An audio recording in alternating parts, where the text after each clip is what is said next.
Hi guys! For this video, let me share my experience nang sumakay ako ng Sunlight Air mula Siargao papuntang Cebu. Maganda at smooth ang kanilang check-in process, ganun din ang pagbo-boarding kung saan walang aberya at maaga kami naka-fly dahil ito nga pala yung unang flight ng Sunlight Air mula Siargao papunta ng Cebu dahil magtutour pa kami sa Cebu. This flight utilizing ATR aircraft dahil maliliit lang talagang airplane ang pwedeng gamitin dito sa main Siargao Airport. And we are welcomed by beautiful and kind staff ng Sunlight Air. What makes me amazed ay meron pa palang patubig dito sa may Sunlight Air na wala sa ibang airline. Kahit na maliit ang kanilang aircraft ay napaka-comfortable at napakalinis ng kanilang aeroplano.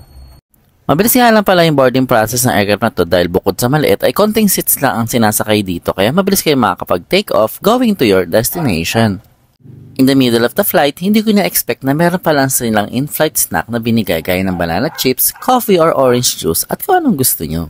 Sobrang ganda talaga makakita ng mga ulap pagka kayo nasa may flight at lalo nakasakay kayo dito sa may Sunlight Air. After 1 hour and 5 minutes ay nagland na kami dito sa may Mactan, Cebu at napaka-smooth ng landing.